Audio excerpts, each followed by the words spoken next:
La primera vez que conocemos el asentamiento en este cerro, donde se sitúa la antigua ciudad de Basti, es aproximadamente hacia el año 600 o 700 a.C. Al principio habría una pequeña población que no comprendría más de 10, 15 familias y a partir de ese momento, a partir de ese siglo VI, empezarían a concentrarse todas las poblaciones que colateralmente vivirían en los ámbitos rurales de alrededor, hasta configurar lo que sería la primera gran ciudad ibérica. Esta primera ciudad fue rodeada de una muralla que perimetraba totalmente el yacimiento, que perimetraba totalmente el cerro y guardaba en su interior aproximadamente unas 6 hectáreas y media de habitaciones, de unidades domésticas, de unidades artesanales y de grandes espacios públicos. En esta ciudad tenemos al menos 3 ciudades superpuestas. Tendríamos un yacimiento con una ciudad ibérica, otra con una ciudad romana y otra con una ciudad visigoda.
De las cámaras, todo el patrimonio arqueológico que se encontró se sometió a un expolio permanente y constante.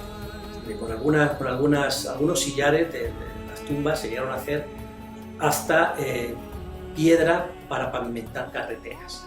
Es decir, aquí toda esa pérdida patrimonial es una pérdida de cultura, es una pérdida de la identidad que ya no podremos recuperar nunca. Habrá cosas que nunca sabremos por qué pasaron, ni cómo pasaron, porque realmente se han expoliado y ya no tenemos posibilidad ni de estudiarlas, ni de analizarlas, ni de dejar un legado analizando esos vestigios a las futuras generaciones.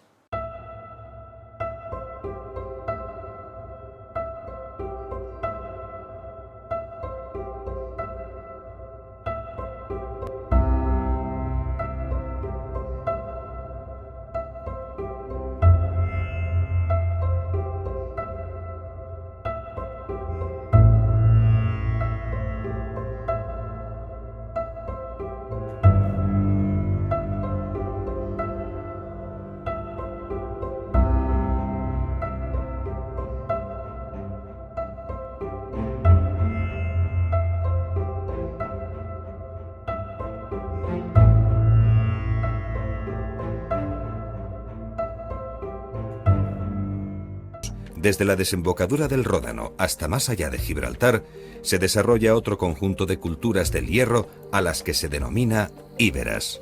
Estos grupos íberos ocupan las regiones litorales y los valles de los ríos Guadalquivir y el Ebro. Del nombre de este último deriva el apelativo íbero.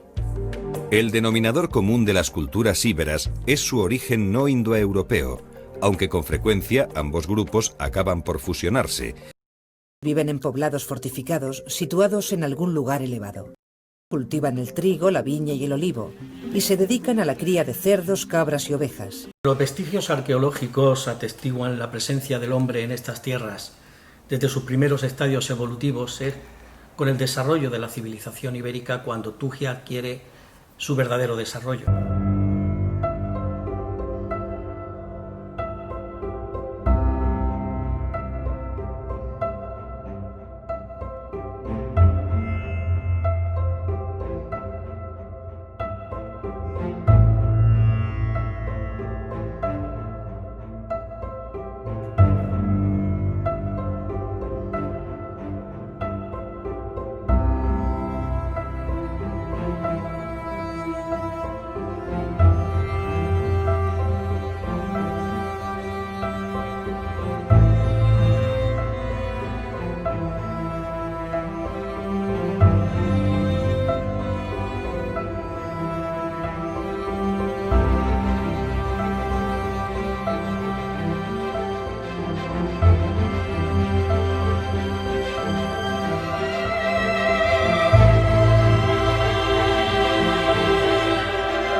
El emplazamiento y el sistema de construcción de las tumbas resaltaba el enorme grado de poder del régulo de Tugia, pues dominaba una vía que por el Guadiana Menor avanzaba hasta Castellones de Ceal y después ascendía a Quesada para bajar por el río Toya hasta su desembocadura en el Guadalquivir.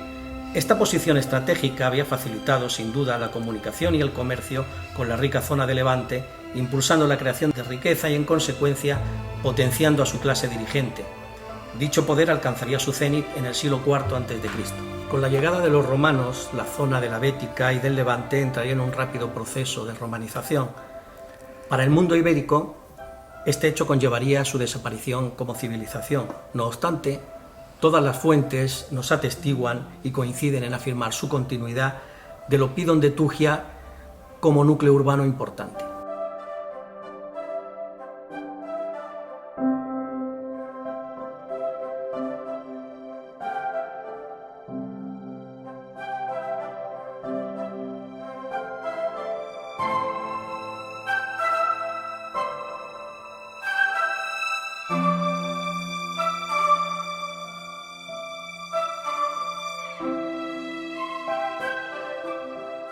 Se han encontrado numerosos indicios para poder afirmar que en las vegas de Tugia y Peal existieron numerosas villas, que eran a su vez núcleos de habitación y de explotación agroganadera. Estas villae vivieron su máximo apogeo durante el Imperio, pero se ha documentado su supervivencia hasta bien entrada la época visigoda. Tras la caída de Roma y el subsiguiente proceso de consolidación del reino visigodo en España, resulta difícil establecer con respecto a Tugia cuál fue su devenir y las características de su núcleo poblacional durante este periodo. La escasez de piezas de cerámica encontradas de los siglos VI y VII podría interpretarse como una reducción del perímetro urbano y, en consecuencia, de una cierta contracción demográfica. Que la ciudad de Tugia, también en época visigoda, siguió teniendo una cierta prestancia lo demuestra su denominación expresa por el rey Sisebuto entre los años 612 y 621 en su edicto antijudío emitido en los primeros meses de su reinado. El descubrimiento de una necrópolis visigoda de los siglos IV, V, al pie de Cerro de la Horca, junto con una alberca romana y 7 fosas circulares tipo silo, nos advierte de la envergadura del sitio no solo por su enclave funerario, sino por las propias características de la necrópolis. La falta de documentación no nos permite saber con certeza qué sucedió en Tugia entre los siglos VII y XII. Resulta plausible pensar en una continuidad de la población que fue rápidamente islamizada. Las fuentes musulmanas no ofrecen noticia de la ciudad hasta el geógrafo Ceutí al-Idrisi, que se refiere a ella como Instuya. La consolidación del califato sume a la Toya islámica en un silencio profundo, aunque se la cita como lugar importante de paso ya en época almorávide. Pero el final de esta ciudad milenaria se aproximaba. Tras la batalla de las Navas de Tolosa en 1212, el imperio almohade comienza su desmoronamiento. Finalmente, en 1224, las tropas de Fernando III tomarían Tugia al asalto. La ciudad quedaría arrasada y Tugia ya no se recuperó, creemos que no se recuperó, quedando reducida a una pequeña aldea o a un simple centro fortificado. ¿Cómo nació Peal de Becerro? En el entorno de las torres medievales podemos situar el origen poblacional de Peal de Becerro. Aquí, en la cima de esta colina, se estableció el primer núcleo poblacional del actual Peal de Becerro, en algún momento entre la segunda mitad del siglo XIII y los albores del siglo XIV. Este reducto fortificado, que conserva 2 de sus torres, la Torre Mocha y la Torre del Reloj, acredita su condición fronteriza. Desconocemos por el momento la existencia de algún documento que atestigue la fundación de Peal de Becerro como municipio o villa en su sentido medieval. Esta pequeña aldea quedaría adscrita hasta el siglo XIX al adelantamiento de Cazorla, señorío eclesiástico a cuya cabeza estaría el arzobispo de Toledo. A comienzos del siglo XIX, Peal de Becerro es un pequeño núcleo rural que depende del adelantamiento de Cazorla. Peal de Becerro ha tenido 2 intentos por independizarse de Cazorla. El primer intento se daría en 1822 al amparo de la legislación liberal. Con la restauración del absolutismo por Fernando VII, este rey derogaría toda la normativa que había producido y por lo tanto quedaría sin efecto esta independencia. El segundo intento se daría ya en época isabelina. En 1847, y después de muchas dificultades, Peal de Becerro conseguiría la independencia y la segregación definitiva de Cazorla. ¿Y cómo consigue Peal de Becerro su autonomía?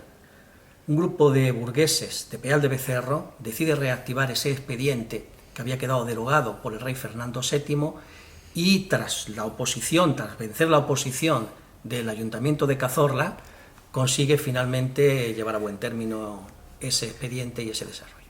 Cazorla se opuso desde el inicio a la segregación de Peal de Becerro. Se oponía por dos motivos fundamentales. Uno era porque Toya pasaba a Peal de Becerro y segundo por la cantidad de dinero que entonces deberían sustraerse de las arcas municipales de Cazorla para pasar a la nueva administración municipal. Así, el 5 de junio de 1847 se constituía la primera corporación municipal de Peal de Becerro hasta hoy.